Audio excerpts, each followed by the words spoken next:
Hello everyone, welcome back to GGN. This is part 4 for today. I'm probably going to bust into a 5th part for sure after this one, so check it out. Alright, it's Tuesday, February 26, 2013. I'm ready to go. Membership of EU Defense Club cost millions. The cash-strapped Ministry of Defense was under fire last night after Britain renewed its membership of a European Army agency at a cost of $3.3 million. That's enough to run a battalion of more than 1,200 soldiers for a year, or pay the immediate repair of 300 Army homes. It says the decision has dumbfounded analysts and senior soldiers. Throwing £3.3 million away on European defense when we are part of NATO and have no wish to ever join a pan-European army is indefensible in this age of austerity. This comes a week after Defense Secretary Hammond quietly renewed Britain's membership of the European Defence Agency, a club of 26 European or EU states which has the express intention of forming a pan-European defence force. EU approves 500-strong military mission in Mali. Remember this article? European Union has formally given the go-ahead to launch a 500-strong military mission in Mali to support France and basically in its war on the West African country for resources, which I didn't know this before, but I guess France, 75% of their energy comes from nuclear, and I believe it's uranium that they're looking for in Niger. So, and just recently, U.S. just had troops there, 100 troops, and now they have setting up a drone base. So, France defense minister rejects talks of Mali withdrawal. So the recipient of the Nobel Peace Prize says here that he rejected any talk of pulling its troops out of Mali in the near future, saying the troops are involved in a very violent fighting in the mountains of northern part of the African country. This, of course, is related to their actions in Libya, which maybe that's what the point of it was, to create instability and have all weapons flown from Libya and jihadists from there to flow into Mali in that area. Dagger brigade readies for AFRICOM missions. Remember we were talking about the U.S. was openly ready to start deploying to all these African nations, a lot basically, most of them. Some 4,000 soldiers of the 2nd Brigade Combat Team, 1st Infantry Division out of Fort Riley, Kansas, are training for realignment to U.S. AFRICOM, expected later this year. The Dagger Brigade, as it's known, will be the first brigade to regionally be aligned to the U.S. Africa Command, or AFRICOM. The U.S. Pacific Command has had units regionally aligned to its area of responsibility with similar training at Fort Irwin earlier this year. And this is, of course, about the drawdown in Afghanistan, even though just right after they said that they were leaving, that they're going to keep troops beyond 2014, so for whatever the hell that's worth. Then we have West Africa flooded with Libyan weapons. An estimated 10,000 to 20,000 Libyan firearms have been trafficked to other African nations, the UN reported. Ousted ruler Muammar Gaddafi's uncontrolled arsenal is reportedly a major source of instability in Mali and the entire region. So, Monday report, organized crime in West Africa focused on the flow of assault rifles from Libyan stocks to rebels of Mali, revealing that the 2,000 Tuareg mercenaries recently returned from Libya carrying at least their own weapons. So, we've already talked about them. So I guess it depends on what you want to call terrorists, because you have the Tuaregs that want their national autonomy in the northern region that they've wanted for a long time, who are willing to work with these basically Islamic extremists and or Al-Qaeda linked groups, and they want Sharia law. That's what they want, a theocracy. And then of course you have the Malian central government. So I mean, the biggest deal are these quote Muslim extremists, because the Tuaregs, if they just get what they want from the central government, they won't fight them anymore. They won't fight the central government. But the thing is that you got these Muslim extremists that are pretty much creating this whole instability. But that's kind of the catch-22, is that they're going to use force to get what they want. It's like if that's what the people want, if they want Sharia law, if they want strict Muslim country, or themed country, then I guess they should have it, right? But with the central government, the Malian government, it's done by force too. So it's whatever these people get, it's going to be done by force. It's going to be forced on them. Al-Qaeda sought to establish low-profile Islamist state in northern Mali. So this is a leader of the Al-Qaeda in the Islamic Maghreb, as they say, advised his group to be careful not to draw attention of the international community to his plans. So it goes on here that this is according to a document uncovered in Timbuktu and believed to bear the signature of the group's leader. He wanted to establish an Islamist state in the region in northern Mali. So this individual drew a vision of the new state he planned to establish, and that vision appeared to be different from that typically adopted by the Islamic extremists. So as he was talking about mistakes committed by his fellow fighters, who especially the quick application of the strict Islamic punishment against those who violated Islamic laws. Then you have U.S. Congress, fight terrorism and arm the terrorists. If anything demonstrates the real depths of insanity that the U.S. foreign policy has, it is when lawmakers try to outflank the executive branch by proposing something even more destructive and outright stupid than the existing policy. They like to call it getting tough, as if it says witness this weekend's appearance by the representative from New York's 16th Congressional District, Eliot Engel, demanding the president's already destructive policy of covert support for the rebels in Syria, most of whom happen to be foreign jihadists, become an overt and expanded policy, so it should be the norm. Quote, I will be introducing legislation to allow the president to arm the rebels, he said. I think it's about time to do that. So maybe he didn't get the memo that they're already doing that. So this Mr. Engel strongly supports the state of Israel.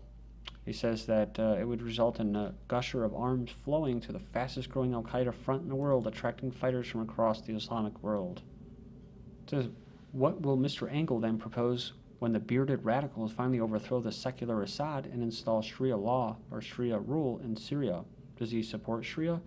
Or will such a worse turn of events help ignite passions in the U.S. for yet more military action in the Middle East to root out the problems caused by the victory of Mr. Engel's allies in Syria? Then, of course, it will be on Iran.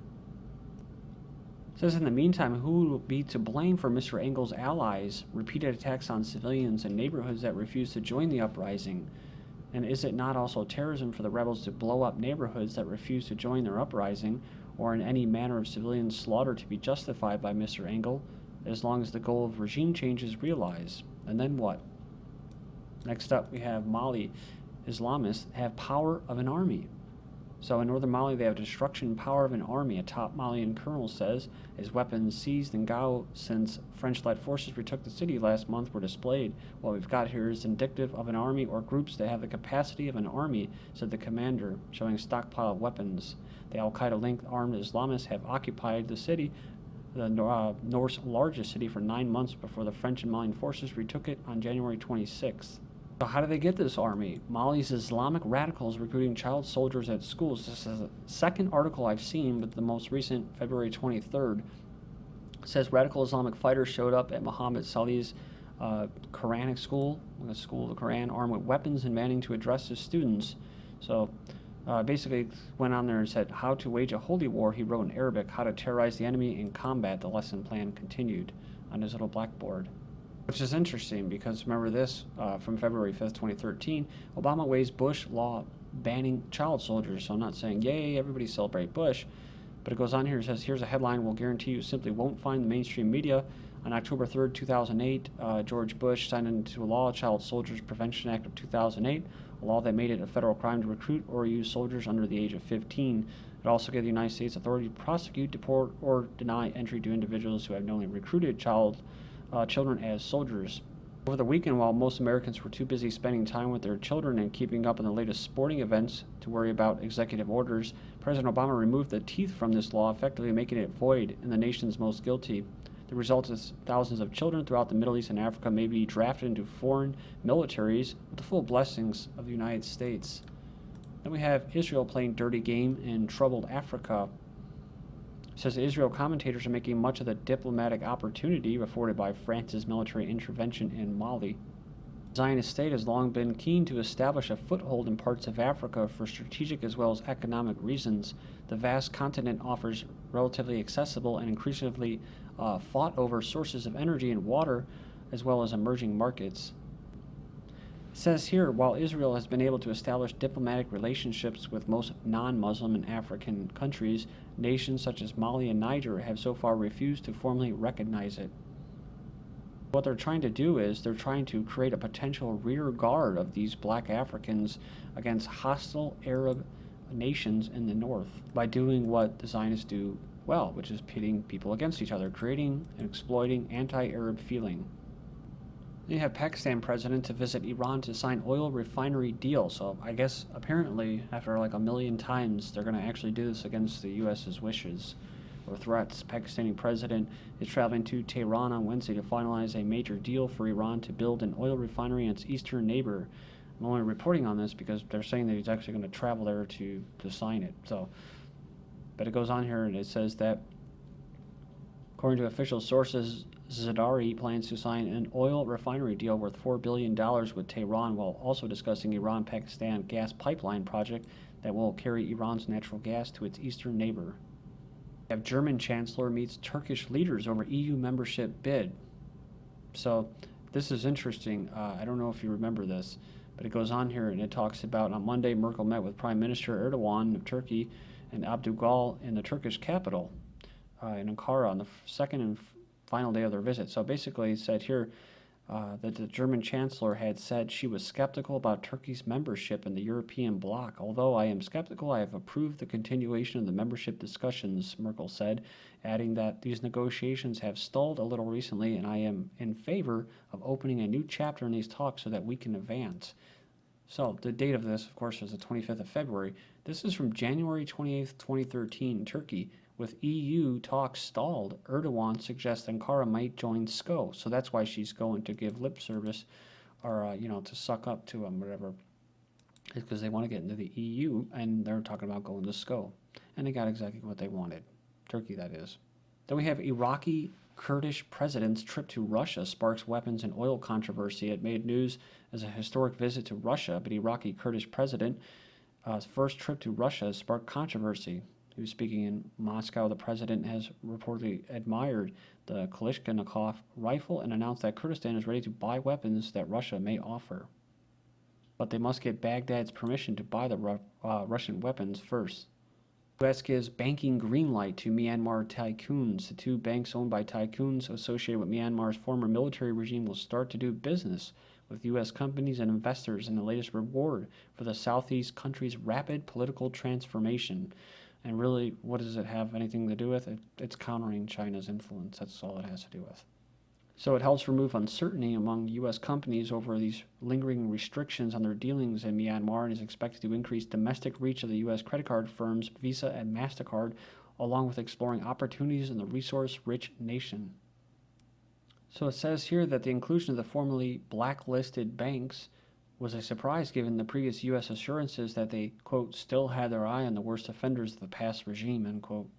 Western exceptionalism crumbling as Aussie senator deported from Malaysia. So what does that mean?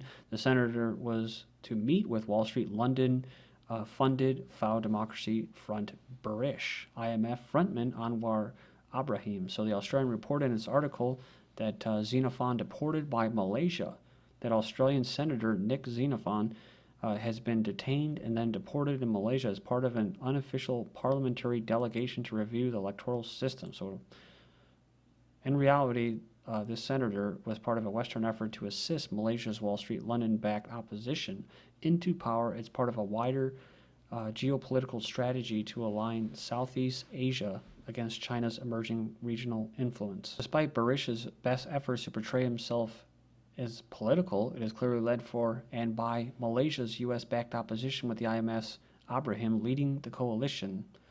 So you see here this Anwar Ibrahim, the IMS dude, can be speaking to a Barish rally in Malaysia. Barish, of course, is admittedly funded by the U.S. State Department through the National Endowment for Democracy. Finishing up, in the face of coming budget cuts, U.S. frees illegal immigrants from custody. The federal government released groups of illegal immigrants from custody across the country on Monday.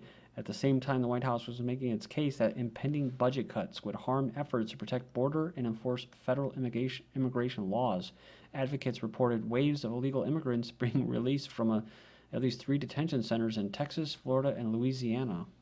But like I said, contracts to the military-industrial complex, the pharmaceutical companies, to the agri companies, they're going to keep flowing. 53% of U.S. wants illegal immigration or immigrants deported. Senators mold biometric ID requirements for federal workers. Some 53% of American citizens broadly support deportation for illegal immigrants, with 30% saying most should be deported and 23% saying all should be sent away. Thank you.